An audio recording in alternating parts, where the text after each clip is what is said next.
12:58. Wow, 2 minutes early and we have this many real estate agents in the room. I didn't know that they could show up early. And things have changed. Wow. Thank you.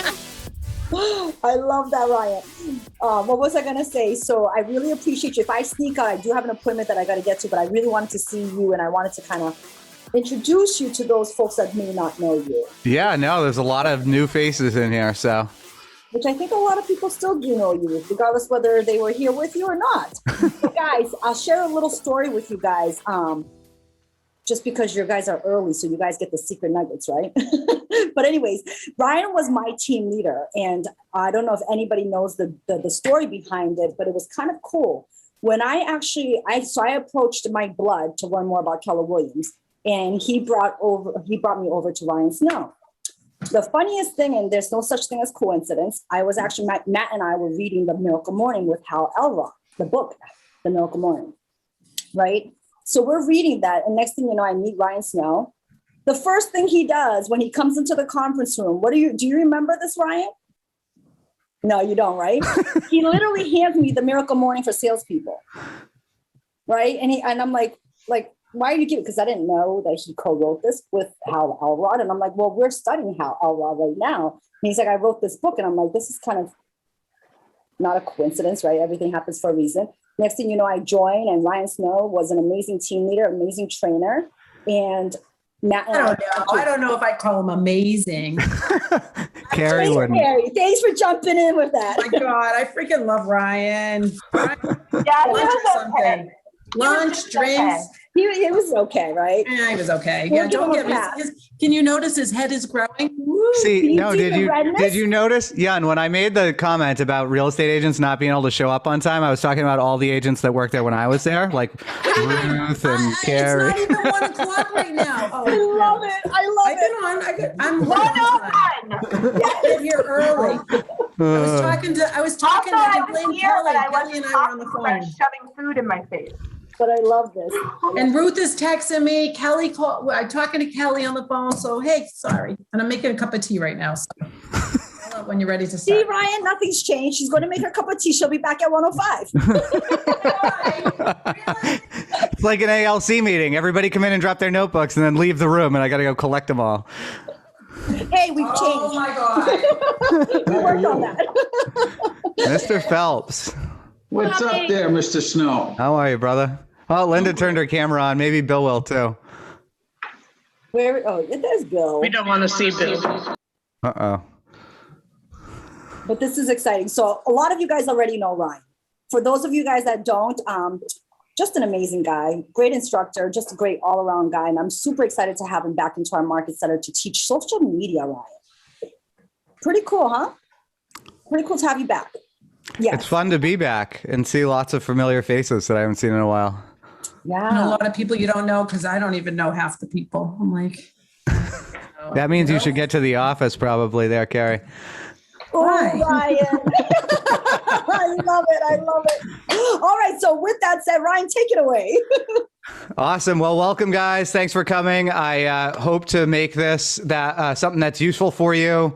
I will give you a heads up at the end. I do own half of a company that's a digital marketing company specifically for real estate agents. So if you hang out for the last 5 minutes or so, we will show you what we offer to do some of this stuff for you. But everything that I teach during the training, you can do yourself.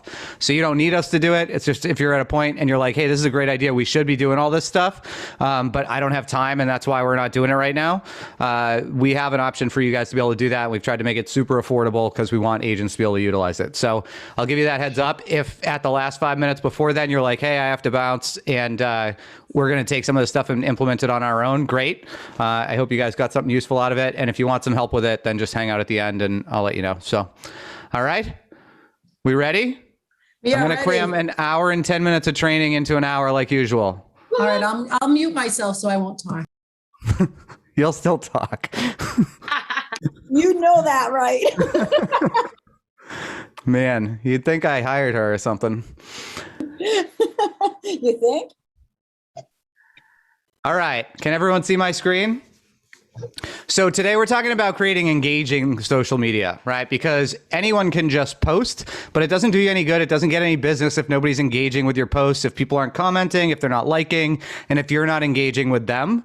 So we're going to walk through 5 basic tips today that you can implement in your business pretty easily, that will streamline things for you and make it a little easier for you to start getting engagement on your posts. Something to consider is that social media is a commitment. It's not a campaign, right? So when people typically think about social media, they like lay out what they're going to do for social media for their listing. They lay out what they're going to do for social media today. But a lot of times people don't think about how am I going to use social media as a strategy in my business to grow my business. So a lot of times when we do the 1-3-5, right? How many people have heard of the 1-3-5? Hopefully everybody that I was there with raises their hand. Perfect. So one of the ways that you can utilize social media is it's one of the to-do items, right? It could be that social media is one of your main 3 objectives for how you're going to get business. You could have a whole piece built out just around social media. But even if you don't, even if you're just talking about marketing your listings and getting secondary transactions, you're still going to use social media for that. Even if you're talking about just working your sphere, you're still going to use social media for that. So social media is an aspect that should impact everybody's business, even if it's not your sole focus, right? So something to keep in mind today. Can you guys hear me okay? I'm getting a lot of feedback. Yeah. All right. My number 1 goal today is to give you action items to implement immediately that will help you grow your business. The one thing I can't stand about training is you can go to a million trainings, but if you don't implement any of it, then it's not useful. And so I'm going to give you simple steps that you can take that you may or may not be doing. Some you might be like, oh, we're already doing that. Other ones you probably never heard of. So I'm not going to spend a lot of time on this. Jan already introduced me. I've hired and trained hundreds of agents at this point. I've helped lots of top agents and teams to double and triple their business. Led 2 brokerages to over $2 billion in sales. I wrote the Miracle Morning for salespeople, like Jan said, and I also wrote Explosive Sales Growth in Real Estate.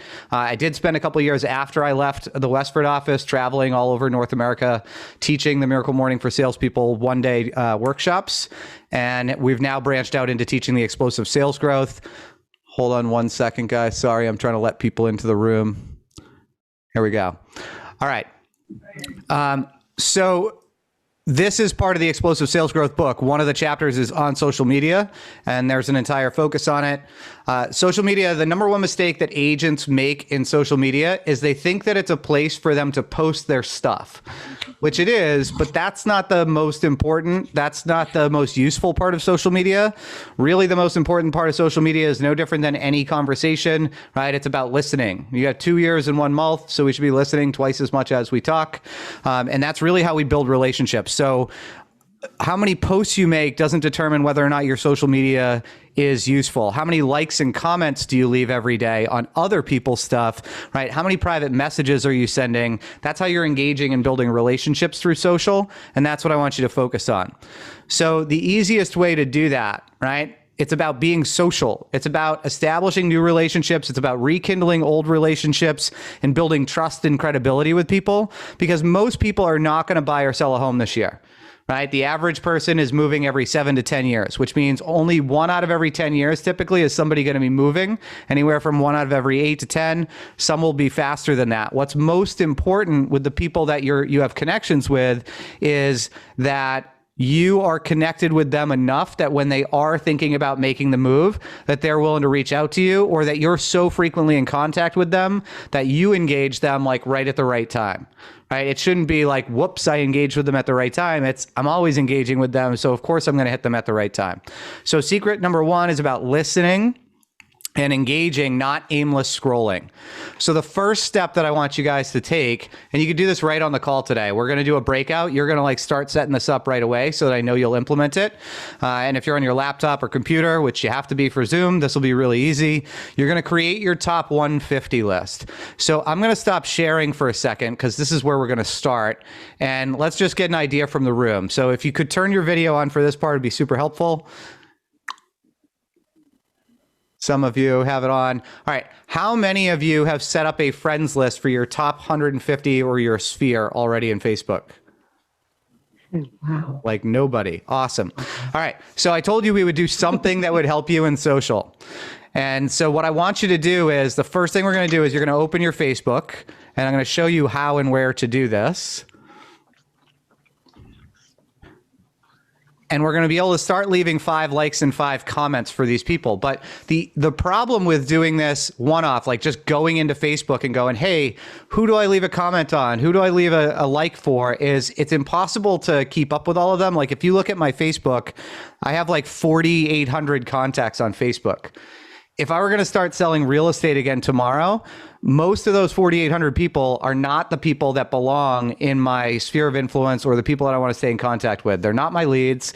They're not local. They're real estate agents. Like there's no impact for me connecting with those people to try and build my real estate business unless my goal is to get referrals from agents who are in and outside of this area.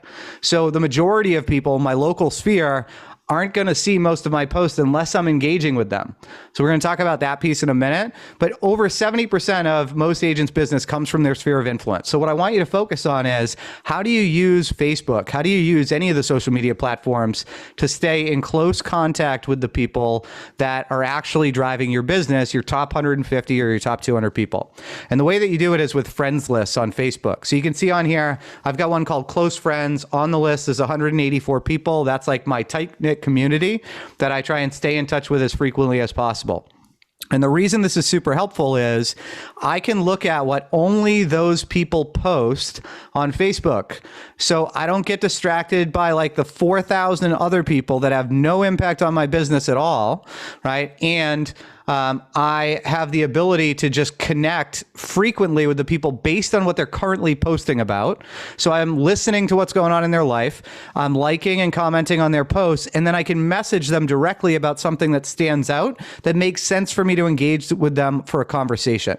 So how many people have people in their sphere that they should be talking to, but they don't call because they're afraid to reach out to them because they haven't talked to them in 6 months, or they don't call because they're not sure what to say on the phone and they don't want to just call them and ask them about listings, right? Because you can't have that conversation every single time you reach out to somebody. You can't say, hey, the real estate market's really tight. There's not a lot of listings. Do you know anybody thinking about selling? Like that's a great conversation to have when you get in a frog conversation where you're talking about family and recreation and occupation and goals. And then you can talk about your real estate career when they ask you what's going on for you at work. How's business? But in order to generate that, in order to start the conversation, it's a lot easier if we start from somewhere that actually makes sense to engage with somebody. And that's what this list is for. So I'm going to go over and show you my Facebook screen real quick. If I can figure out how to get the silly full screen off. You'll have to forgive me because... Hey, Ryan? Yeah. Can I ask you a quick question while you're looking for your screen? Go for it. So to set up this friends list that you just talked about, Yep. Is it our personal page or our business page? Linda and I, as you know, have both, or do we do it on both? This I would do on your personal page because this is just for your sphere. This is not about what you're doing with your posts. So when you're posting, I'd be posting on your business page and then sharing things from your business page to your personal page, which I know you guys know that. The friend list comes on your personal page. So if you log into Facebook and you just go to the main page that you first get to, which is this page here, I'll give people a second to do this. And if you're in the car, don't worry. I will share this recording out afterwards to Jan and Stacy so they can pass it around. Bridget, I see you. Thank you. I have done this though, but thank you. You're the only one so far that actually said they've done it. So congratulations. That's how I know what people are doing. All right. So when you get into Facebook, over on this left-hand side, you should see friend lists. If you don't, it's because you haven't used it yet. And down here, there's a little see more button, and it will give you all the options that you have. And somewhere on here, you will see friends list. So you're going to click friends list, and then you're going to click create list, and you're going to title it. So for me, I did this earlier, and I would call it RE Sphere. And then you just start typing in names of the people, like friends, family, all your local people, past clients, whatever that you're friends with. You just start adding them in. And I'm just going to add a handful in so I can show you the next step.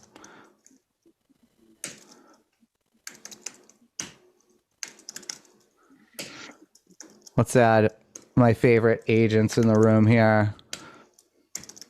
And if I skipped you, It's not on purpose. It's just I'm trying to find as many as I can.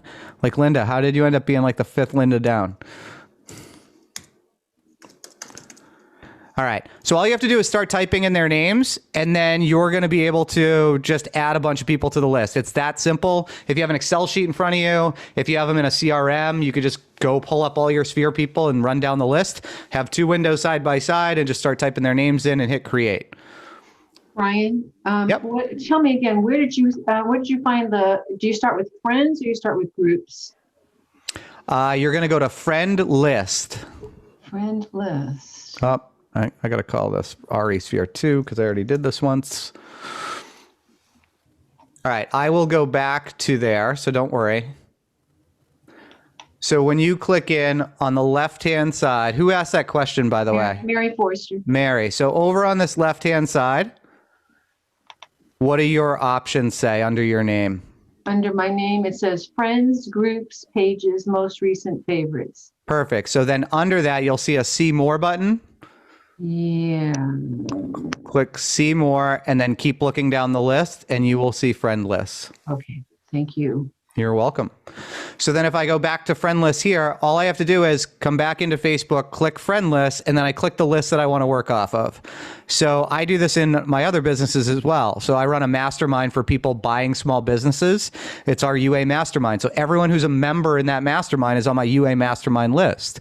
And then if I want to go see what's going on in their lives, what deals they're posting about, be able to comment and engage on their posts, I just click that. And all I'm doing for the next 20 minutes is just engaging with people in my mastermind group. I'm going to go up to RE Sphere 2, right? So Carrie posted, Ruth posted. So very quickly, I could just start liking and commenting.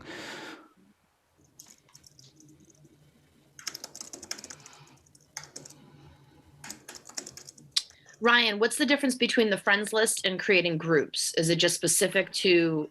Yeah, so groups are totally different. Group is like when you host a group online. So I'll give you an example of a group. Miracle Morning for Salespeople. This is a group. So this is something you invite people to, and then they have to join, and then they see the things that you post in there, and they can engage just within that group. But anybody who joins the group sees everybody in the group. A friends list is something that it's just something you can quickly click on to go see what your friends are posting about and engage with them. So when I click friends list and click on RE2, all I see is what people in that list have posted recently. Ryan, Right?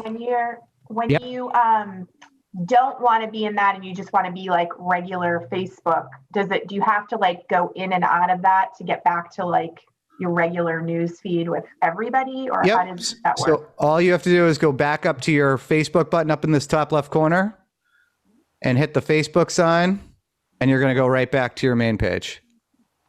Great question.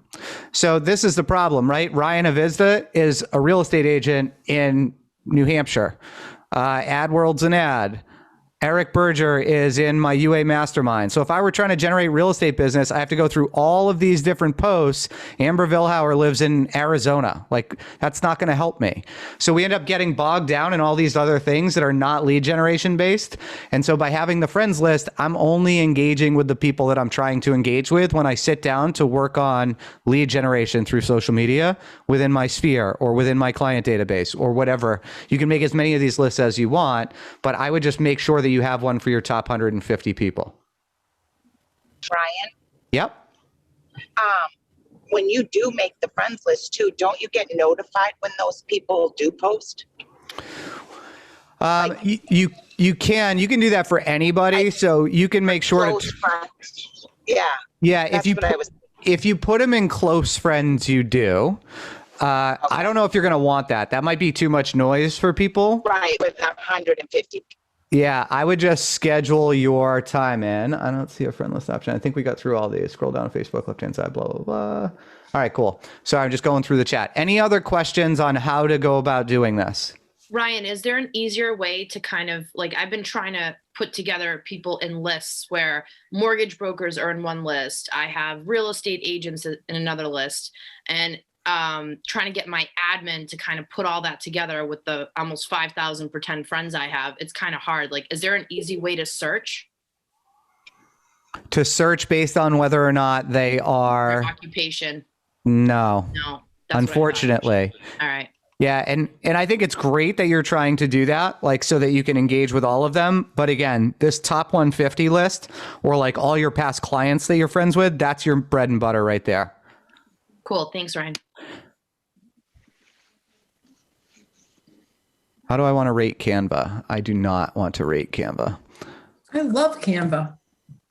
I love Canva as well, but I just want to be able to use it right now. All right. Are we good on the 150 list? Everyone know how to do that? Yep. If you want to take it one step further, right, I would send them a private message about it. So I'm going to go back. On this list, 184 people, I scrolled through. One of my past clients, who's also my cousin, has a big post up about Girl Scout cookies and whatever. I liked, I commented on it. I said I already ate all of mine. And then I sent a private message that just said, hey, how many boxes of Girl Scout cookies did she sell so far? Right? This is how you can start conversations with people based on what's happening for them in real life right now. And then you'll be amazed at how easy it is to transition from messaging back and forth in a conversation and saying, hey, we should definitely catch up on a call. I have to bounce right now to get back to work. What are you doing tonight at 4 o'clock or 5 o'clock? And then that's how you schedule a call with your sphere to dive in and really build the relationship without it being out of thin air, without it being awkward, without it being a real estate phone call. Does that make sense for everybody? Yep.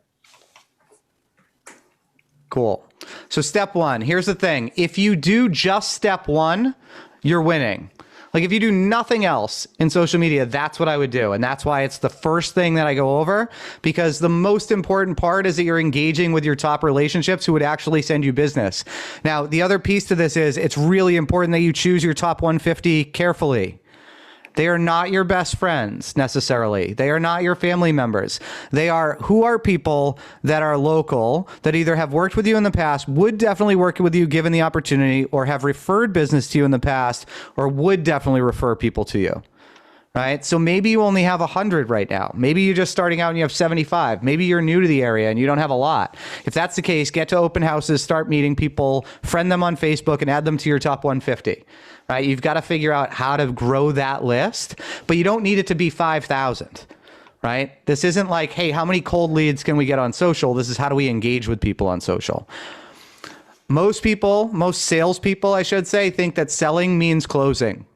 Right? And you can be great at closing, and you can be great at your appointment, and great at your listing consult, and great at your buyer consult. And you should be all of those things, but you don't get those from being good at closing. You book consults because you're good at opening, because you're good at creating conversations out of thin air that lead down the path of real estate eventually, that are a pull, not a push.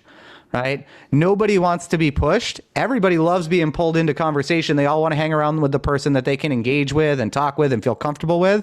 That's how you do it. You engage them around something that they're already have going on, and then you just walk them through a regular conversation that you would have with anybody, even like a significant other, husband, wife, spouse, girlfriend, boyfriend, whatever. Like you could potentially have that conversation every single day when we talk about that frog conversation. So who can tell me quickly what the frog conversation is? Because I don't cover it in this training, but it's important to know, because if you're going to engage people on social, you're going to wind up having conversations with them, and you need to follow this path to get to real estate without bringing up real estate for the sake of bringing it up. You kind of mentioned it earlier. Frog, I think, is family. R is I'm not sure. And O, I'm not sure. And G. I'm not sure. Yeah. All right. I'm glad we're covering it. Who remembers what frog is? We've definitely talked about this before with some of you guys. Is our relationships? Recreation Recreation. Thank you. and occupation. Occupation goals. Occupation and goals, right? So there's this thing in conversation with people called the rule of reciprocity. If I say, hey, Bill, how you doing? He's most likely going to say, great, how are you? Right? A lot of times when we ask people questions, they're going to answer the question and then they're going to ask a very similar question in return. And that's what Frog does. So Frog is like a simple way to ask about people's family. And then they answer the question. They ask about what's going on with your family, your kids, whatever. So what do people post on social? Family. They post about family, they post about recreation, and they post about occupation. They got a new job, they got a raise. Recreation, they're going on vacation, they just took a trip, they've got photos. Someone in their family got married or graduated or whatever. Like, that's all the stuff that people post about. So you can engage somebody in a frog conversation by liking, commenting on their post, sending them a private message, go back and forth, and then eventually shift it to a phone call. Right? Even if you don't shift to a phone call initially, have a full-on frog conversation back and forth in Messenger.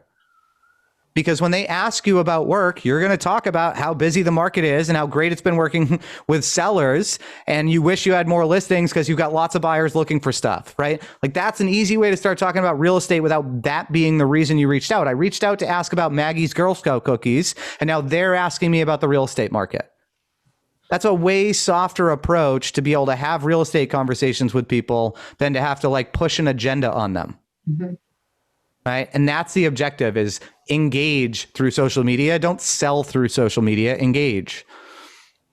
All right, let me go back to sharing screen here.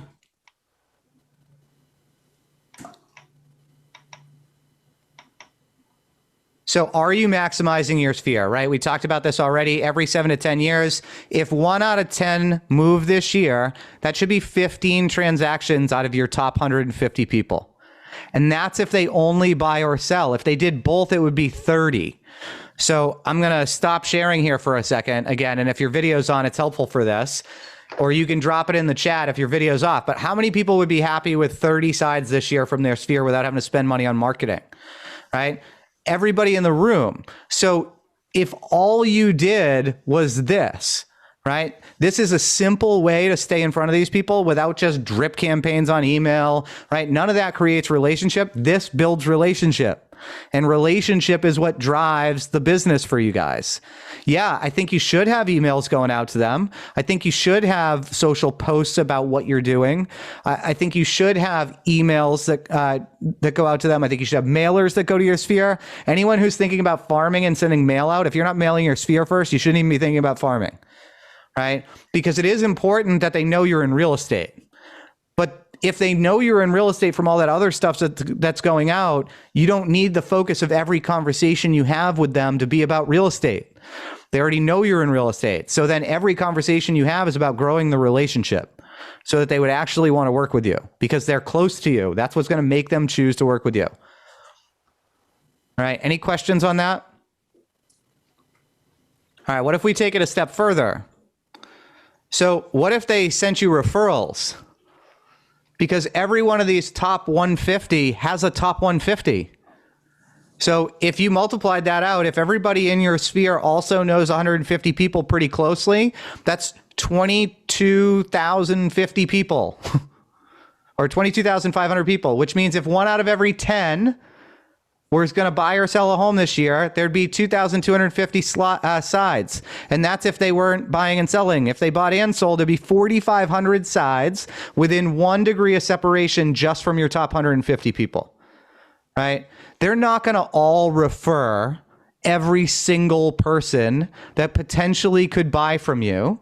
But if you do a really good job being connected with them and you have lots of frog conversations with them, and what I like about frog is you can have that conversation with somebody once a week, once a month. Like it's not a conversation that gets old because it's always changing. Things are different with your family a week later than they are a week ago. Things are different with what you're doing for fun a week later. Jobs can change in a week, right? Your goals change. Like my goal is to run a marathon, and then you ran the marathon and you comment on, hey, I saw your pictures from the marathon. Great. How was it? Blah, blah, blah. Well, now they have a different goal. So you can have these conversations over and over again. They don't end once you have them once. Right? If you think about it, the people that you're most connected to, these are the things you talk about on a daily basis. And the more you do that, the more likely you are generating referrals from them. All right, so I'm going to stop here real quick. Any questions on the first bit? We spent a ton of time on it. This is a 90-minute training. We spent 30 just on one. I promise the rest of them will go a lot faster, but it's the most important one.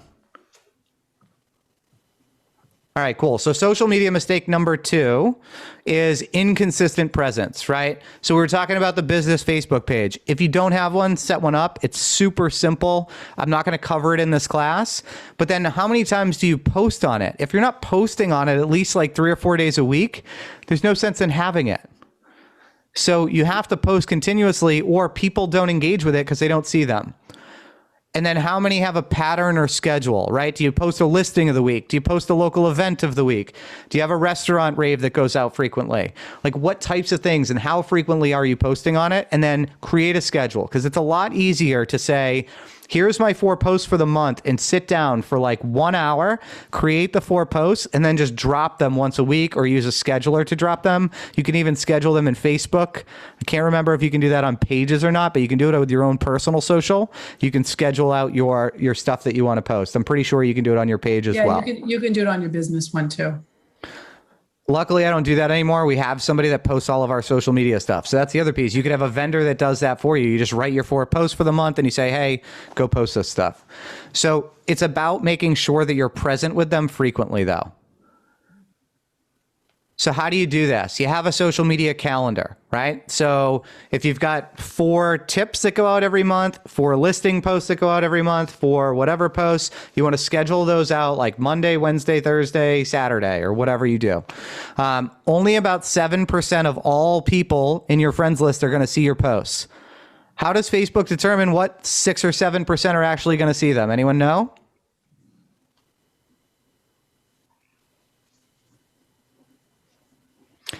The way that they go ahead, John.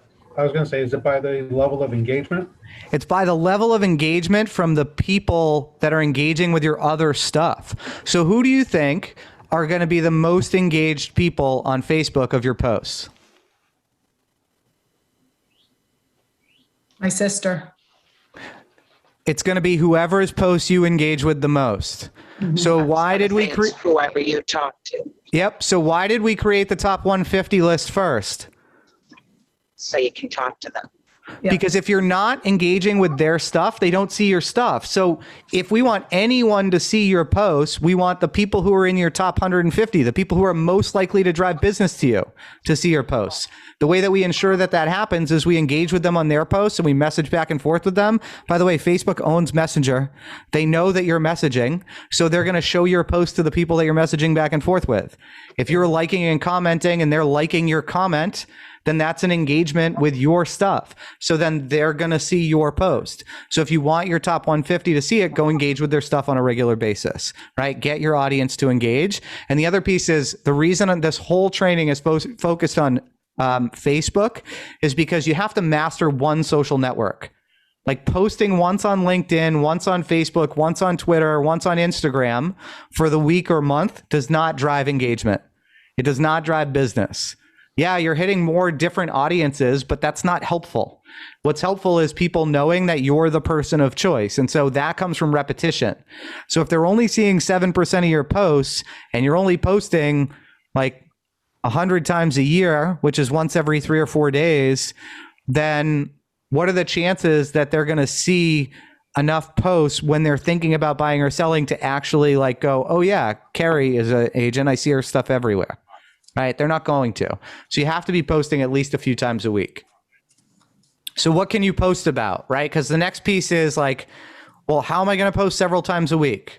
Well, it's easy, right? You take one listing, you have a just listed, an under contract, a just sold. You do a video walkthrough of an open house that you're showing.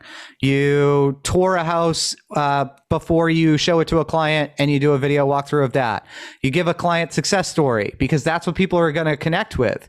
You tell a story about somebody that you helped like downsize and walk through what that was like for them, and don't make it about you, but make it about the client. Anyone who's thinking about downsizing is going to engage with is going to connect with that client more than they're going to connect with you, right? They don't connect with a real estate agent. They connect with the fact that you know how to help people that are in their similar situation and that you've already done it, right? So talk about what it was like managing the calendars and what did they do with all their stuff and how did you help them organize that? And what did you do to help get it up to speed and make it look like it could in the best light, right? Open house list. What open houses are coming up this weekend? Just have a list of the potential open houses people would be looking at in your area. There's not a ton of them, so it doesn't take a long time to build that slide right now. A versus B. Do you like this or that, right? You see a lot of these, like, you like this kitchen or this kitchen? Do you like this backyard or this backyard? Again, just showing you as real estate agents. Your value stack. So when you go on a listing appointment, what are some of the things that you talk about when it comes down to your marketing? What's unique about you?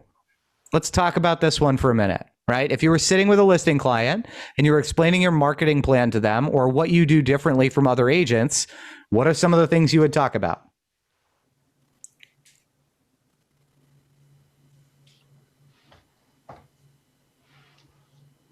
If you're muted, I can't hear you. Wait, so you're asking like what we do differently than everybody else? Yep. So you get into your listing consult or your buyer consult. What makes you unique or different? What do you do that not everybody does? Well, so what I do is I sell, especially in Tingsboro. I promote that I live and I work in Tingsboro. So I'm the Tingsboro. I know everything about Tingsboro. Yeah. Perfect. So how could you show that on social? Well, my business page is called Tingsboro Real Estate. So I just, I try to engage with them every week, and I have my likes are all pretty much, other than a couple of family members, are all Tingsboro people. So I try to tell them what's going on with the market, how many open houses. Well, I'm going to do the open houses on Friday, I think. Perfect. Yeah. So what else could you do to show yourself as the Tingsboro expert? I'm always engaging with people. Like I am always like, I met one of the new agents in the office yesterday who lives in town. He goes, "Oh, I know you," because I'm always engaging with people. And I added my maiden name back to my name because it's unique. It's Carrie Bessiere. So people see it, they remember who I am. Perfect. The other thing I would think about too is what about local businesses? What about local events? What about things going on at the schools? Yeah. Like all of those things are things that different people from Tingsboro are going to connect with based on their age and demographic. So I would be thinking about what are your people engaging with? What are the types of things they would want to see? And then post those types of events and those things that are going on as well. That's what I do. I share town stuff and stuff like that. Perfect. Yeah. Who else has something that separates them from the rest of the crowd? What do you talk about when you go on a buyer or a listing consult that you do that not everybody does? Think about marketing a listing. What do you do that not everyone does? When we're at the kitchen table talking with them. Yep. Yeah. Linda and I talk about that we're a partnership and we're different walks of life. So we see a house differently when we walk into it. She's still going through all the college stuff with her kids. All my kids are out. Obviously, one's male, one's female. So we have a different aspect. And sometimes we can tell if somebody is going to resonate with one of us more than the other. Yeah. So I would post about that, right? So even if once or twice a month, something that you're posting about is your value prop, right? It's about the partnership. It's a picture of you and Linda, and it tells your two different stories and kind of how you work together and play off each other and why that's helpful. And I would use it almost in a client success story. Like, why was it helpful for this person? Or why was it helpful for that person? Same thing with like, if you do drone photography and not everybody does it. If you do home staging on every listing and not everybody does it, right? If you do professional photography on every listing and not everybody does it, go grab some crappy photos from MLS. They are not hard to find. And then A/B them next to your photos and talk about the photography that you use, right? Why you chose this photographer. Highlight the photographer, right? Find another thing to post about that highlights what you do without making it about me as the agent. Here's what we do for our clients, right? What we don't want is a listing that looks like this and has photos that, because the first people, and I would even explain, the first thing people do when they're looking for a home is they go online and they look at photos. So you're either going to turn people onto your listing or off by your listing, starting with photos. So that's why it's important to have professional photos, right? So every month, maybe have a different part of your value prop that you highlight, or once a week even, because remember, they're only going to see 7% of them anyway. All right, back to sharing screen. Here we go. You've got local market data, local events, local sports, restaurant raves, small business highlights. This is a great way if you're trying to use small business connections because they know everybody in town, right? Your hairstylist, your barbers, your small business, so like any of your small business owners, the nail technicians or whatever, all they do is sit there and talk to their clients while they're working. They know who's thinking about selling. They know who's thinking about buying. So highlight those businesses and refer people to them. And then that's how you're going to get referrals back from them as well, right? Home values, any of those things that we've used in real estate. So here are some sample posts, right? This would be like a grand opening of a new restaurant or a new store that's coming out. You've got a very simple, like what's going on in the real estate market. You've got a just sold. Here's a way to drive engagement. Ask a question and ask them to leave it in the comments. But make sure when you do this that you give explicit instructions in the post about what you want them to do. right? Hey guys, today we're talking about remodeling. If you were going to remodel your house today, leave a comment below with what would you do first, right? Ask them to leave the comment or they won't. This is an A or B, right? Which bathroom do you like better, A or B? And get people to leave a comment. Leave a comment, A or B. Then you've got your under agreements. With these types of things, with your under agreements, with your just listed, with your just solds, whatever, make sure they look very similar. The only thing that should change is just listed, just sold. If you add a dollar value to something that closed or X dollars over asking or sold in 3 days or whatever. The rest of them should be branded. One of the biggest mistakes that I see that people don't do on these types of posts is they don't have their photo on them. They're not branded. They look different every time. The worst thing in the world is when somebody just takes basic text and writes closed over it and it looks terrible. Guys, one of the biggest things that you tell people that you do for a living is marketing.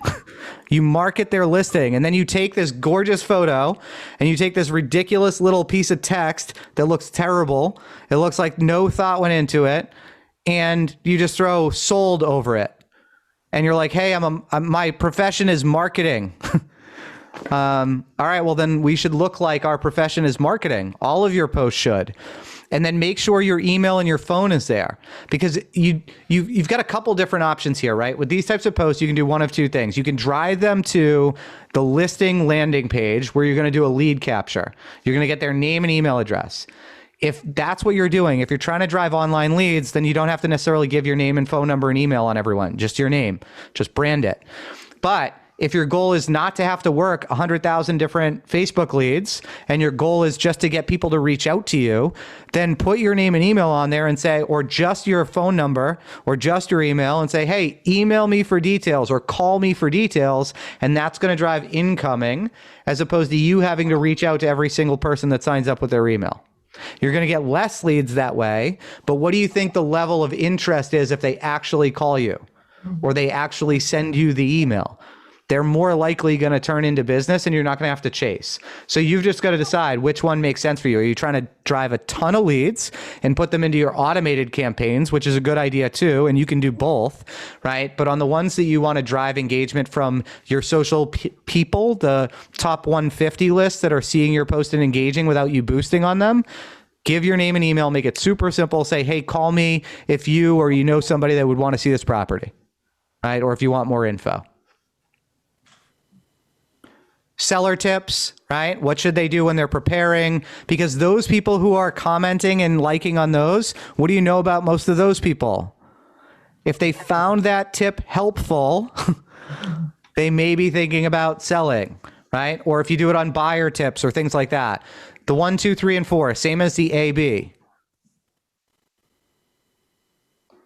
All right. Any questions on what types of posts you should be sharing and how can you make sure that you're sharing 15 to 20 posts a month on your business page and engaging people and sharing these out on your personal as well?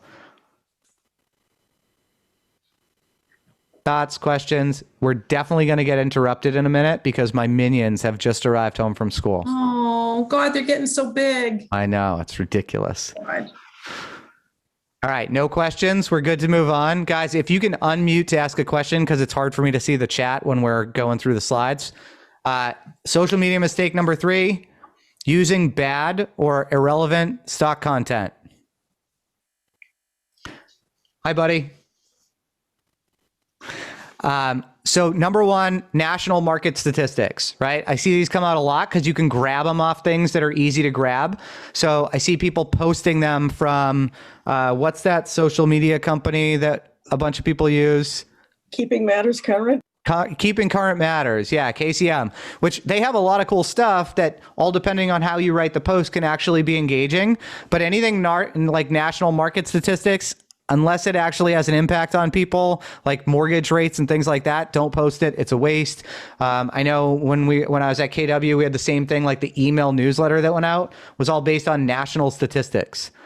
Complete waste, right? Like write your own about local stuff if you want people to engage. News articles, like maybe 10 years ago when not everybody was posting them, but I wouldn't blast out links to news articles. First of all, because it's a link, Facebook kills it anyway because you're driving traffic off of Facebook. So if you're going to post an outside link, you want to post it in the comments below and tell people to look at the comments. Don't post it in the actual post. Poor quality photos, bad design. I already talked about this, guys. Like, don't post bad photos.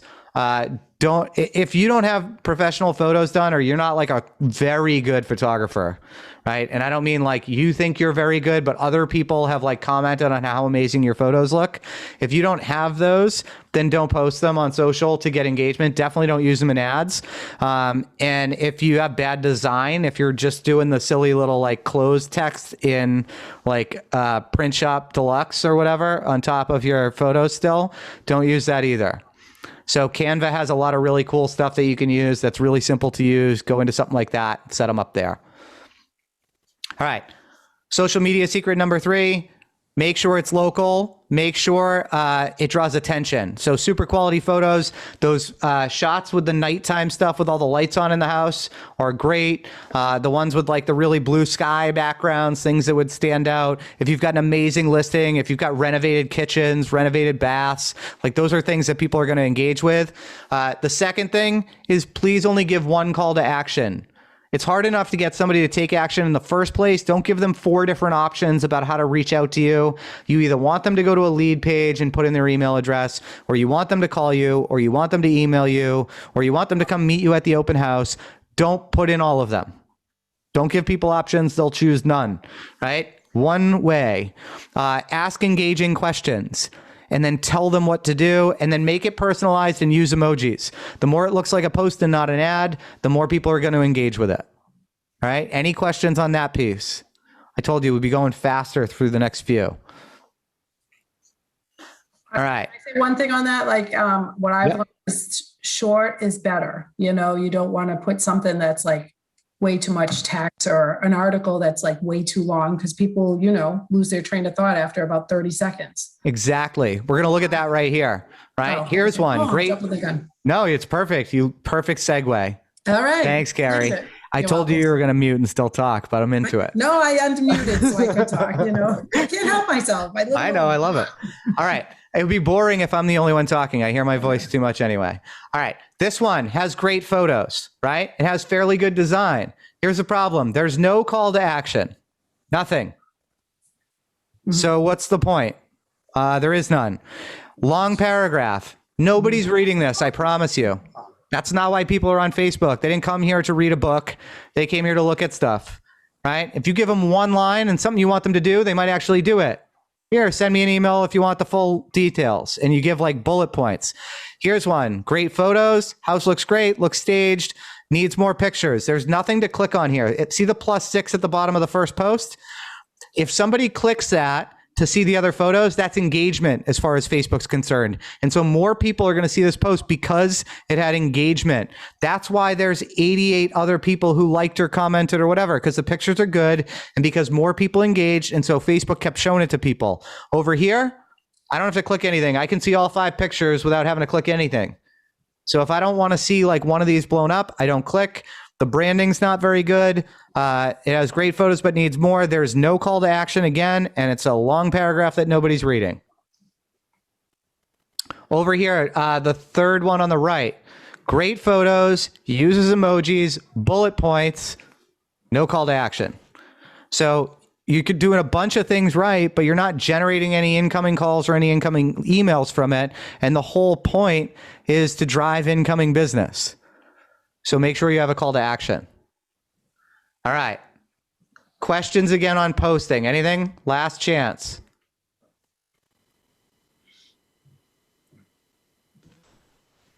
No, mistake. Yeah, I actually. Yeah, go ahead. I don't know if you can hear me. I had posted in the chat. One of my clients had said that people are moving away from Facebook and going more to Instagram. Are you noticing that one platform is better for driving the business than the other? So I would still say the majority of your top clientele are on Facebook. Your 20 to 35-ish, maybe, more Instagram. But your 35 plus people who are buying and selling, are still all on Facebook. That's where everybody's photos, grandkids, whatever are. So they're all on there. I think if you can do both is better. And by the way, when you create a post for Facebook, you can also post it to Instagram. In fact, you can do it automatically. So I think it's great to post in both. What I wouldn't do is divide and conquer and post half the time on Instagram and half the time on Facebook. I wouldn't be all on Instagram because I don't think people take action out of Instagram. I think people will like your stuff on Instagram. I don't think they'll call you out of it. So I think you have a better chance of somebody on Facebook calling you or emailing you than you do on Instagram. But I think you have more people who are going to see and interact with your stuff on Instagram. But your main demographic is definitely still on Facebook. Okay, great. Thanks. Yep. Unless you're 100% first-time home buyer, then I would get off Facebook. All right. So number 4, very few people see most of your posts. It's great for engaging with your top 150 to post on here because they're going to see it because you're engaging with their stuff. They're going to be able to see your stuff. But most other people are not going to see your posts. So unless people are sharing it, only friends are seeing them. So you have to put a budget behind it. If you have crappy posts, don't put a budget behind them. If you have good posts and you're doing all the stuff we just talked about in number 3, then I would boost them to everybody in the area. Right? I would boost them to your people within 15 miles of the main town that you sell in, because you'd be happy to take a listing within 10 or 15 miles of your main town. So I would just keep boosting them over and over and over again. And you don't have to boost them for $100 a piece or $200 a piece, especially if you're not using them for lead gen and driving them to a lead page, but $10, $15, $20, depending on what you set your budget to be for social. You want people to say, I saw you everywhere. So if you've got signs in the yard and they see you every time you pop up on social and they're on your email list and they get mailers from you, you have a far better chance of getting their business.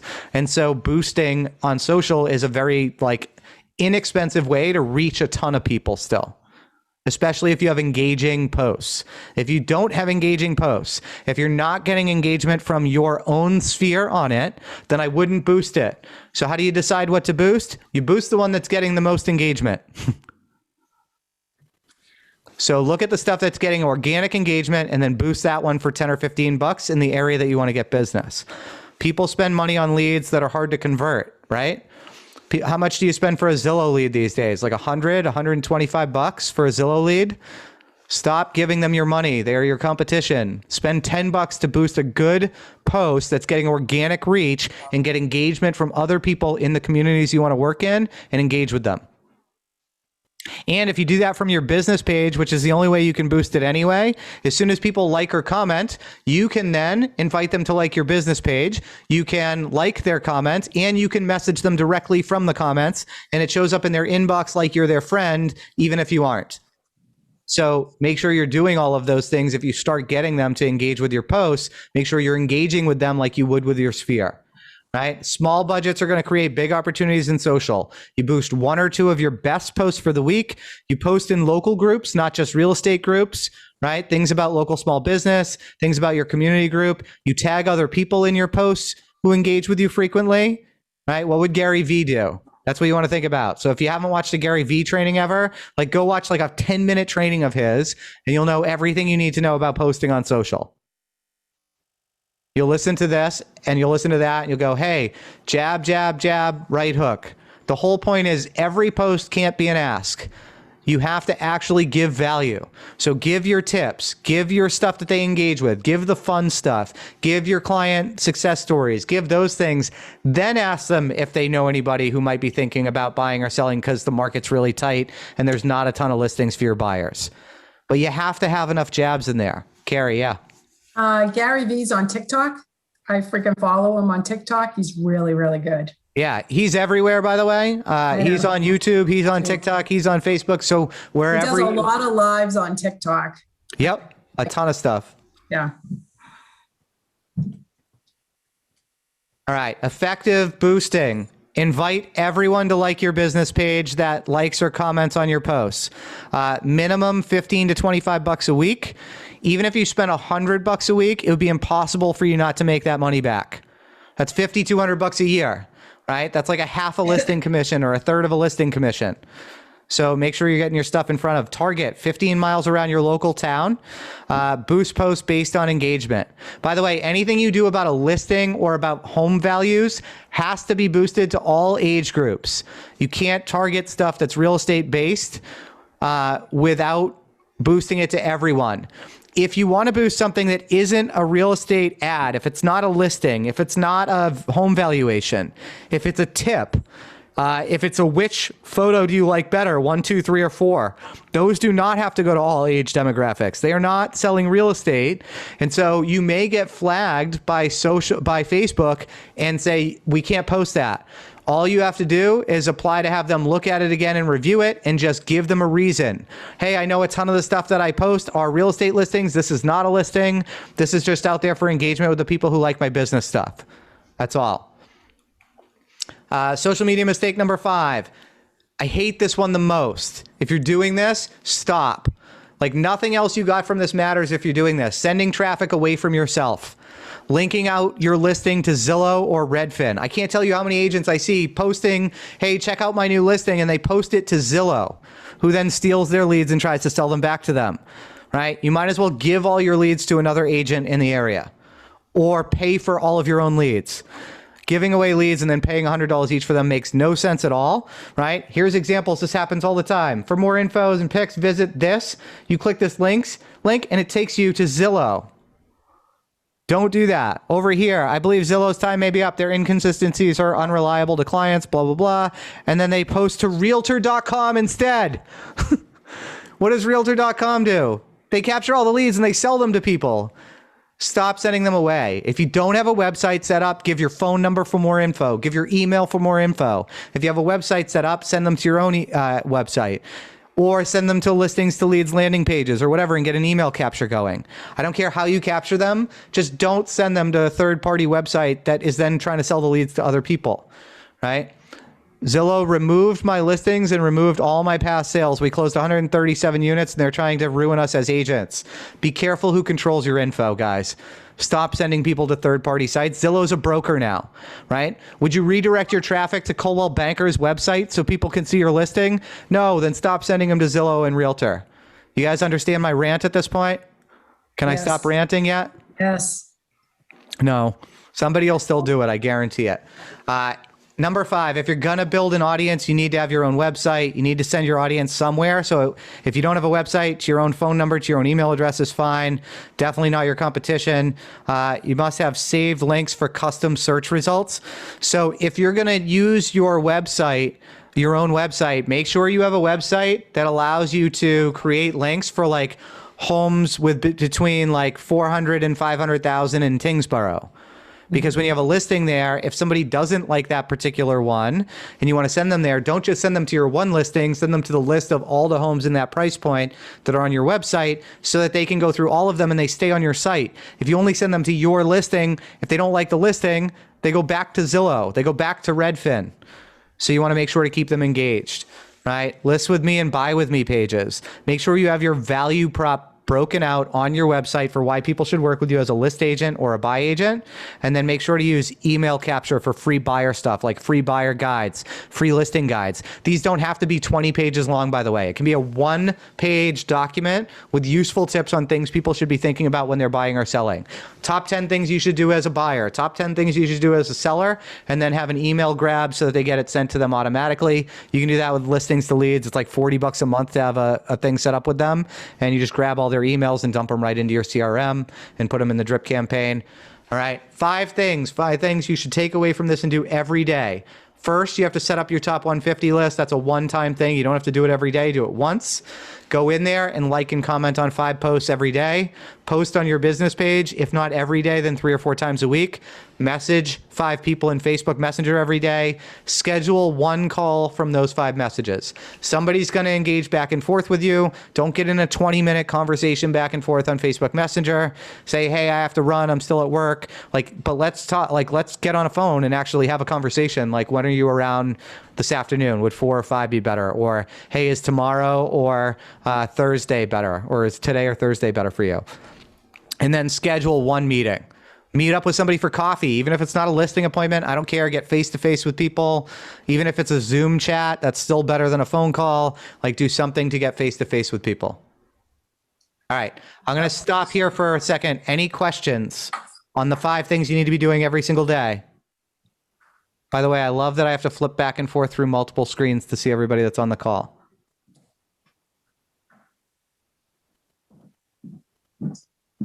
Zero questions.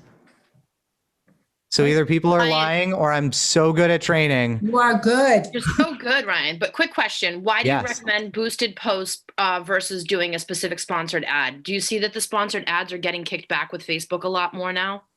No, there's just no need to do it if you're only targeting 15 miles. You can't use most of the targeting anyway if you're boosting listings. So you might as well just boost because it's faster and it's easier. Also, your ads don't get engagement the same way that your listings do, as far as like likes and comments and things like that. So you don't get to invite as many people to like your business page. So then you're always paying to target them instead of getting the freebies. 3, most people just won't do it because it's more... It's more steps. Like you have to think about setting up your audiences and stuff like that. Whereas with a boost, it's just like, hey, I want to boost within 15 miles of this town. That's it. So I just like the boost because I think people are more likely to do them. And I think you get better engagement. If I were doing lead gen video based, I would use ads. And the reason I would use ads is because you can retarget based on percentage of watch of the video. And so you know who's engaging based on how much of the video that they watched, and you can target only the people who watched at least half your video, or at least 75% of your video, or who watched the whole video. And it's a lot cheaper to pay for retargeting. But that is a whole different training to get into how to do Facebook advertising effectively. For now, if you're not doing it significantly at all, I would say start by boosting your posts. Thank you. Mm-hmm. I think Tom Warner has his hand up, Ryan. What's up, Tom? You got to unmute. Can't hear you. I know. I'm used to this stupid Zoom thing. Thanks for all the information, Ryan. So I used to do a lot of boosting and paid for a lot of ads on Facebook. Yep. And I noticed that I was, I always look at the people who did likes or engaged in whatever way. And I'm like, just their weird names. And I look where they're from, other countries. And I'm like, what's going on with... Why am I getting this? And I just stopped using it because I got a little freakish about it. Like there's something weird going on with this. So I stopped doing it. Yeah, I am getting a lot of engagement just with regular Facebook stuff. I'm actually getting some clients that I don't even know. They're friends with me because we had that guy come over to our office that time from Colorado. And he told us, you need like 5,000 friends. And, and I worked hard for weeks. And after about 2,000, Facebook was going to shut me down forever. So I got in trouble and stopped doing that. But it's actually turned out really well for me. So I'd like to start getting back into paid advertising. But have you ever seen anything like that where, you have to actually check. You see the people who like or whatever, and then you click on, you look at their page, and like these people from other countries. It doesn't make sense when I only go like 5 miles around my location. I don't understand it. Yeah, so there are ways within the ads to say only people who live in this area, but that doesn't happen when you just boost. It just says within 15 miles of this. So if they've been there, whatever, if they've tagged a post in there, so you are going to get people from outside. I think anything with social media that you need to be wary of is you need to have a good system in place for follow-up to whittle down to like who you should actually be talking to, right? And the best way to do that is have stuff that only makes sense for people to engage with if they're actually like thinking about real estate. So if you only post listings and you don't have any of that jab content for people to engage with that were actually thinking about it, then you're going to get a bunch of crap that doesn't necessarily lead to anything. But when you have something that's like, hey, if you're thinking about selling your home, download this like home seller's guide, and it's like 10 steps to prepare. Like those people are actually thinking about selling. So you just got to think about like, which things am I boosting, right? If you only ever boosted like, do you like this kitchen or this bath better? Then you're only getting engagement. You're not getting quality leads, but you need the engagement because you need people to see your posts. So they're both helpful. You just then have to have a good way to weed through it. Yeah, I think the easiest one is the one that most realtors pick. It's like, click here to get a home valuation. And that actually, I actually got a little bit of success with that way back, but it's starting to sound a little cliche. It is, yeah. And that's why every post can't be that either, right? And again, what's a jab and what's a right hook? A right hook is an ask. It's do you want a home valuation? It's, do you want this? It's, hey, give me something. It's, do you know anybody who wants to buy or sell? Are you thinking about selling? Like, those are all right hooks. The jabs are things that actually keep people engaged and interested. So if you don't have enough of those in between, then you're not going to get your regular followers. You're only going to get that paid traffic that showed up on that one ad. And those are going to be your junk leads. Right. So that's what I would be careful of. You need to have the engagement within the post on a regular basis. And that's why I'm saying like $10 here, $10 there to boost your ones that are getting good engagement is going to get more good engagement. And if people are the same people showing up and seeing those, because once they engage and you invite them and they like the business page, they're going to see more of them. And those are the people that are going to get continual engagement. And then when you post your right hook, not with a promotion, but just by putting it on your business page, that's when those people are going to be the one that sign up that have already seen your stuff 10 times. And that's going to be your best lead, right? If all you're doing is promoting the lead ask, then you're going to get a huge mix of leads that have never engaged with you before, and they're not going to be warm. They're going to be super cold leads, and you're going to have to find your way through them. Well, thanks, Ryan. I appreciate it. I've been sort of experimenting and looking at, what subjects catch people's attention, what gets the most likes. And by far, it's animals, flowers, food, and houses.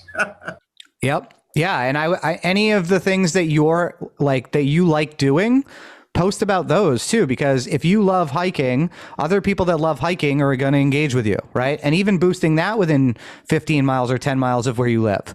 Like, other hikers who see that are going to engage with those posts. And it's going to be easier to get them as a client because you have something in common with them. So you want to build that know, like, trust factor, like post about the things that you do. It doesn't have to just be about real estate all the time. Right. The other thing I would say is if you are willing to do video is the number one thing for engagement on Facebook. And not just that, if you're up for the idea of doing Facebook ads, retargeting people who watched your videos with those same ads you're running, Tom, is going to change your engagement. So, and retargeting is something that you can do within there. Ryan, can you explain the retargeting on the video? Yeah. So when you post a video, Facebook keeps track of what users watch your video. So it won't tell you who they are, but it tracks it. So then I can run an ad so let's say I boost a video ad, and let's say 10,000 people watch it, but 100 of them watched 75% or 100% of it. And then I do it again on another video ad. It starts building up this memory of all the people that have ever watched 75% or more of my videos. And I can build a list that only targets people with this ad that have watched at least 75% or more of one of my videos in the last 30 days, the last 60 days, the last 90 days. And so now you're only targeting people with your ad that have actually engaged with your content. And so now when you retarget them with a testimonial video about how great it was working with you as an agent, right? More of those people that have already watched your videos and your tips, or they've seen your walkthroughs or whatever, they're going to be the ones that see that post. And it's a lot cheaper that way because you're not paying to get in front of 10,000 out of 1 million. You're paying to get in front of 100 out of 1,500. But they're the 100 people you actually want to be in front of that actually engage with your material. Does that answer the question for you, Bill? I think so. I might call you offline on it. Okay. It's only like $500 an hour now, Bill, for you. Really? I thought it was if Linda calls me, it might be way cheaper, but then that's why I'm partnered with Linda. That's my original comment. Oh man. All right. No, I'm happy to help you out and figure it out. It's really simple once you get it going, but you have to be willing to do the video content. That's all. All right. So here's the question. What happens if you did these 5 things for a year, right? If you had over 1,250 likes and comments that you did on other people's posts, that's 5 a day, right? For like the 200 and something days that we work for the year, 250 days, you do that 5 a day, you're gonna have 1,250 posts and likes and comments that you put on your top 150's posts. You'd have over 1,250 messages sent. You'd have 250 phone conversations if you did that 1 call a week thing for 5 different days or 1 call a day. And if you did 1 appointment a week, you'd have 50 face-to-faces, right? What does that do for your business if that was the focus just for your top 150? What kind of revenue does that create? How many more deals would you generate if that's all you did? I mean, realistically, guys, seriously, just sit back and think for a minute. If every day for 250 days, 50 weeks out of the year, 5 days a week that you were working, if you made 5 likes and comments on your top 150 and you messaged 5 people and you had 1 phone call from those 5 and you had 1 appointment for the week from those 5 phone calls where you met with them face to face, how many deals would you get just out of that?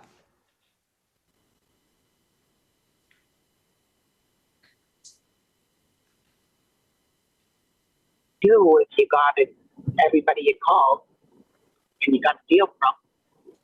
Yeah, you're probably not going to get one from everybody, but how many do you think you would get? I mean, think about that. That's 250 phone calls. Probably at least 30. 20%? Yeah. 20. Yeah. 20, 30, 40, 50? Yeah, 50% more. Potentially. I mean, the answer is I don't know, but if you start figuring out referrals into it, you could be in the 40, 50 deal category. Remember, just from your top 150 alone, with no referrals, there should be 30 sides. So even if you only got half of them, that's 15, right? If you've got a $10,000 commission, that's $150K a year just from doing this. And you're talking about maybe a $500 to $1,000 budget for the whole year. This is not an expensive thing to do. It just takes an investment of your time, right? What would the impact be on your life and your business if you added another 150,000 in gross commissions? So why doesn't everybody do this? Because honestly, guys, a couple of tips that I shared with you today, I know that you hadn't heard before and you said like, oh, I'm not doing that yet. Some of you are already doing a lot of these things. Some are doing 1 or 2. Why doesn't this happen for agents every day? And the answer is they don't know what to say. They don't have the time. They're easily distracted. They tried it once and it didn't work. I started getting all these random people from outside, so I stopped doing it, right? Content creation's hard. How do I come up with enough posts for them? So the difference between a job and a business is adding leverage. So if your business depends on you, you don't own a business, you own a job. And it's the worst job in the world because you're working for a lunatic, right? This comes from a book called The E-Myth. If you haven't read the book, The E-Myth, before by Michael Gerber, highly suggest it. But the next thing that you need to do, if you can't do this, right? If you don't have the time to commit to doing all the things we just talked about, then you need to find somebody who will do it for you. If you do, then great, right? So the reason that agents struggle when adding leverage, because trust me, I helped a lot of people do this. I help people get admins. It's hard to do because there's a fear of responsibility for having to make sure they get a paycheck every week. They have a lack of training and accountability for them. They expect them to just show up and know what to do and do it all right and actually do a good job doing it. They can do it themselves. Just because you can do it yourself doesn't mean that you should be doing it yourself, right? People are on the real estate roller coaster of inconsistent income. So they get paid a ton of money this month and not a ton of money in February, so they're afraid to have to write that check. They have poor hiring practices, so they hire the wrong people, and it's too expensive. So here's the thing. If you're ready to go implement all this stuff on your own, I would say go for it. You don't need to hang out for the next 5 or 10 minutes unless you have questions. If you want to stay and see what we put together to handle some of this stuff for you, then I'll show you guys what we did and why we did it to be able to add some leverage for you. If that's something you're interested in, hang tight. And if not, you're free to bounce. It was awesome seeing you guys. And I'm going to go back and just give a quick share on what we do. And if you have questions, feel free to stop me. I don't want to waste a bunch of your time, so I'm going to move pretty quickly. All right. If you see the value in doing these, great. We want to show you how we can help you. We're going to make it super simple for you. We'll add leverage to your business. We'll save you a ton of time and money. So my first question is, what do you think it would cost you to add a marketing admin? Some of you guys have looked at this. They're going to manage all your listing posts. They're going to organize your top 150 contacts. They're going to brand all your social content, and they're going to create all your custom marketing and stats. What would it cost to hire somebody even part-time just to do that if that's all they did as your admin? I don't know, $200 a month. I don't know. Like $200 a month, Carrie. Try about 500 to 1,000 a week. a week. Yeah. 40 hours, 500 part-time, maybe, Ryan? $20 an hour? If you paid somebody for 15 hours a week, 15 or $20 an hour, you're going to pay like $300 a week. You're at like $1,200 a month. So it's about 15 to 20K probably to have a part-time assistant that's going to be able to manage enough of this stuff for you and create all the content and then post it for you. So what if we can take it off your plate, right? Here's a sample of the different posts that we create. You'll notice a couple things about them. They're all branded. They give calls to action. They give contact information. They all look professional. We have a mix of the different types of posts. So we'll post all your listing stuff for you. We'll post about rates and tips and checklists and things like that where people can sign up and get more info, right? I'd start my home remodel with, I showed you some of the stuff, which vanity, just silly things to get people to let's make an offer, right? Again, it's about the jab. It's not always the right hook. It's not the ask. It's just fun things to get people to engage. Open house this Saturday, just sold, under agreements. So all your listing posts, your local market snapshots, right? Every month you get to pick a community that you want to have us focus on. We'll pull all the data right from your MLS. And then this post goes out on your social as well. That's a good one to boost to your community, by the way. You do like 2 or 3 of those, the towns around you, and then you boost within the 15 miles, and most of the people on there are looking at that data. We'll do your local event cards for you. You basically have your own social media marketing assistant. You don't have to spend tens of thousands of dollars a year on leverage. You don't have to hire the wrong people. You don't have to train them. It's hassle-free, it's inexpensive. And so we've got a few different plans. It's built so you get your social media engagement posts, you get your branded listing packages, you get your market update cards, you get your local event cards, you get your organized top 150 people, you get your messaging templates done for you to send out to people. You get 6 training videos on how to do each of these things and then utilize what we give you. They're like 4 or 5 minutes each. They don't take a lot of your time to watch. And it's as low as $129 a month. So I'll show you the different packages. If you guys have questions about any of them, I'm happy to answer them. I'll give you the link to go check them out. Essentially, you guys kind of decide based on your business what you need. So the value package is $129 a month. There is a $199 setup fee. You get your friend list building, you get your messenger templates and your training videos. You get 4 social engagement posts every month. You get 1 listing package per month, which is you're just listed, you just sold, you're under agreement. If you do a coming soon, we do a coming soon for you. We do your open house post. You get a market update card. So you pick the community you want the market update for. You get a local event card, and then you get 2 advice cards every month. So you've got like probably like 13 or 14 pieces that you could post out. So that's like every other day already taken care of for you. If you need a little bit more than that, we do for $249 a month. We have 8 social engagement posts. So that's 2 a week instead of 1 a week. You get 2 listings a month taken care of that we do all those posts for you. You get 2 market update cards. So if you sell in 2 different towns, like if you're Chelmsford, Lowell, or if you're Tingsboro, Chelmsford, or whatever, you could pick 2 different areas. You get 2 local event cards, and you get 2 advice cards, and that's on the $249 a month. Now, those you're posting them all yourself. We give you a shared full file in Google Drive, and we put all your content in for the month, and you just schedule it out. The $499 package includes all of the same things, but you get some more cards, so you're getting almost daily posts, and we actually have a VA who posts it for you. So for $6,000 a year, you get all your posts created, and they manage it for you. All of the posts go out on your behalf. So the only thing you're doing at this point, that point, is you're liking and commenting, and you're sending your messages. But all of your content-based stuff is done for you, posted for you. You don't have to do anything. Hey, Ryan, Yeah. can you upgrade or downgrade at any time? Yep. Yeah, there's no contract. It's month to month.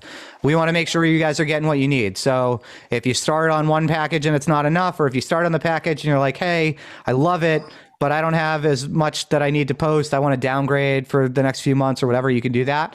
If you want to be $4.99 a month in the spring and summer when you're at your busiest, and $2.49 a month when the last 6 months of the year when you don't have as much going on, you can do that. We want to make sure that you guys are just getting your stuff taken care of. So there is setup fees for each of these. If you sign up right after this call, it says 30 minutes, but it's really anytime today. If you sign up at any point today, we waive the setup fee for you. So whatever package you go into, there's no setup fee. You just get billed for the first month. And Ryan, this all comes from, if you have it, which we do, the Facebook business page gets posted out, and then we can share to our personal pages. Yeah. So if you have the $4.99 a month package, then we will post right on your business page for you. If you have any of the other packages, we're sending you everything in a shared Google Drive and you post it wherever you want. So the $4.99 a month is more costly, obviously, because you're getting more content, but also because we're paying somebody to do all of your posting for you. Does that include any ads?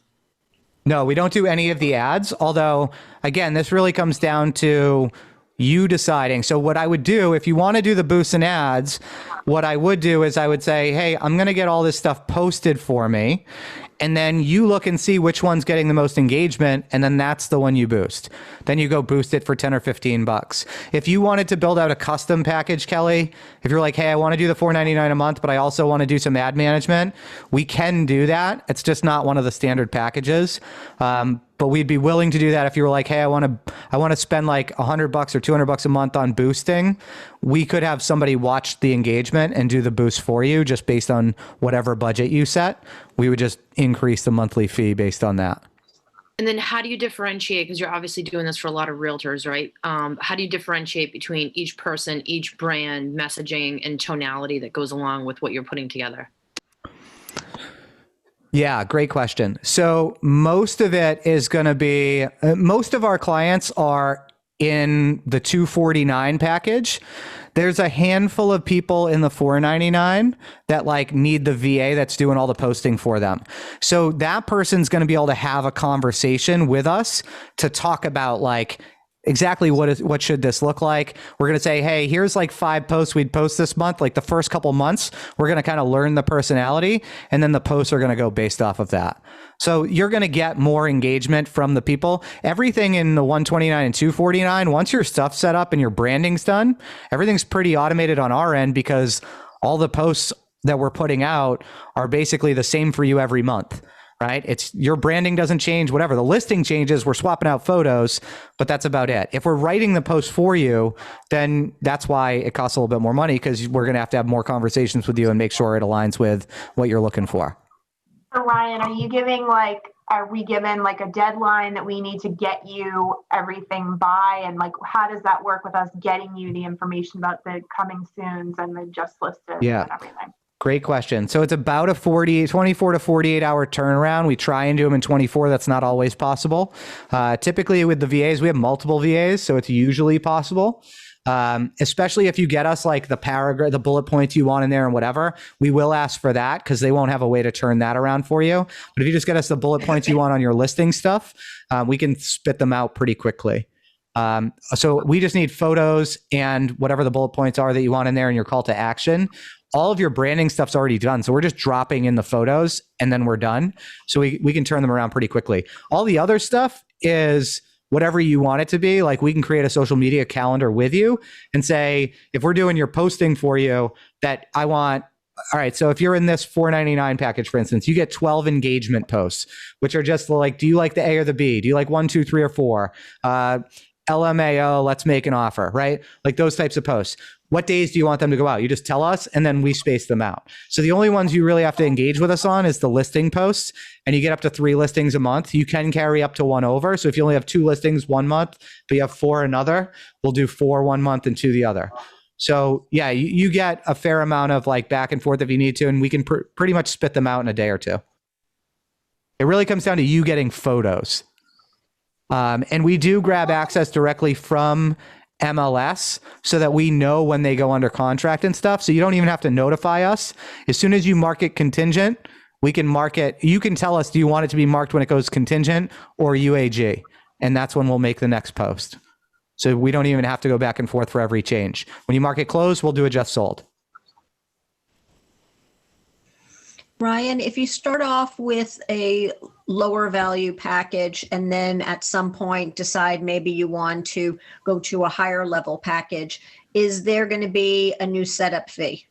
No, once you're in and we have all your branding materials, there isn't really a setup. The only thing you might get a setup fee for is if you go from the $129 or the $249 to the $499, you may get a setup fee to set up your Facebook business page for optimization, because that is like a full hour consult. But that's probably $50. So it's not like a huge deal. And if you don't need it, you don't have to do it. We're not going to make somebody do it to upgrade their account. But if it was one of the reasons you were doing it, that optimization on your business page, then yeah, there's probably a charge for that.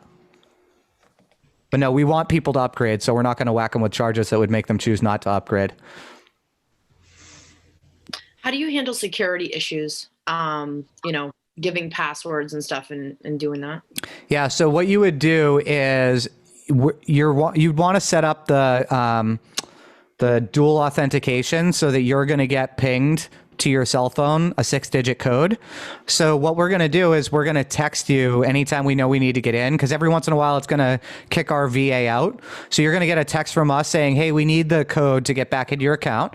Message us when you're ready, because they're time sensitive. And then as soon as you message back saying you're ready, we'll then go log back into the account. You're going to get sent the PIN, and then you just send it back to us. And that way we can get back into the account. Awesome. I have 2FA on, so that's why I was asking, because I know that can be a pain with stuff. Yep. Yeah, we would tell everybody to set it up. And so trust me, I do this. So the unconventional acquisitions, we have like 6 different vendors in our social media accounts. We have people that do messaging for us. We have people that post ads for us. We have people that post our regular posts. We have people who repurpose our YouTube content and then post that stuff. So we've got 4 or 5 people in all the time. So that's just the system we've set up. They ping me and say, tell me as soon as you're ready to get a code. And then once I hit them back, they put in for the code and I send it to them. With this, would we be able to kind of check the back end where it posts to Facebook and Instagram? I know sometimes the ad dimensions or on the graphics need to be slightly different, but would that be an option available? So for posts, yes, it won't go to stories, right? Because we don't resize for stories. So this wouldn't hit your Instagram stories. But you could just save the post and post to Insta. We don't post to Insta for you. We only manage Facebook. If you have it turned on to auto post to Insta, we don't shut that off. So if you're able to finagle that on the back end for yourself to make it post, you can also set up things through a company called If This Then That. Like if something posts to my Facebook page, post it to my Instagram page. And that's another way to do it without you having to do it manually. But once we make the post for you too, if you wanted to share it on Instagram, you could just grab it, save the image, and then put it on Insta. That would take a lot less time than creating all the graphics. Justaddleverage.com is how you get to this page to register, by the way.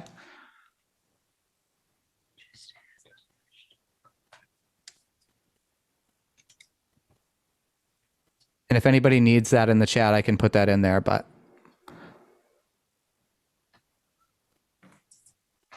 I love the name of it, Ryan.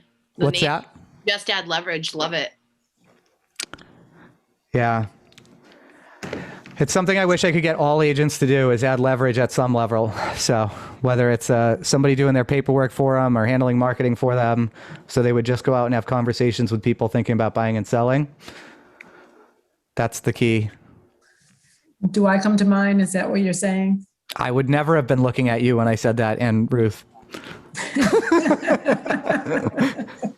Have an admin. I have an admin. I know. I'm so proud. I am my admin. I know. Would you expand this? The only thing we're missing is marketing. I love this idea. I got to go talk to David. Yeah. Also, I will try and get this recording like handled this afternoon sometime, but I have a 3 to 5 p.m. call that I have to be on. So it may not be till later tonight, but I'll send you the link. So if anybody needs to go back and like look at something or have a conversation about it, you can do that. I don't want you to miss out on the no setup fee piece if you guys want to do it today. And again, it's month to month. So there's Well, no I'm thinking contract. that I can just sign up and he can Reimburse we can just you. sign up.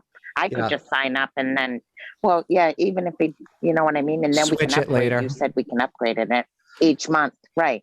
Yep, you can upgrade it. You can switch the credit card on it, whatever you need to do. Yeah. Yeah. Cool. Okay. If you guys have any questions, you guys know how to reach me. Facebook Messenger is actually the best way to get me. If you have my phone number, you can text me, but Messenger or text is the best. Email is like, I'll get to it, but it might be in like 2 or 3 days. As many of you know, my morning is not based around what other people are asking me to do, so I don't check my email a lot. So, cool. Well, it was good seeing lots of you and nice meeting those of you that I haven't met before. Aline, I saw you pop in there late. Ron, I saw you get in there. I texted her. I'm like, where are you? Well, I appreciate you guys spending the time. I hope it was valuable, whether you take on the service or not, or you do it on your own. Shoot me any questions you guys have. And for all of my past agents, let's connect again and have a conversation anyway, if I haven't talked to you recently. Hey guys, if you love what you heard today and you want some help with this and you're ready to add some leverage to your business, start driving some more leads and getting some more clients, go to justaddleverage.com and we can help you get this all squared away.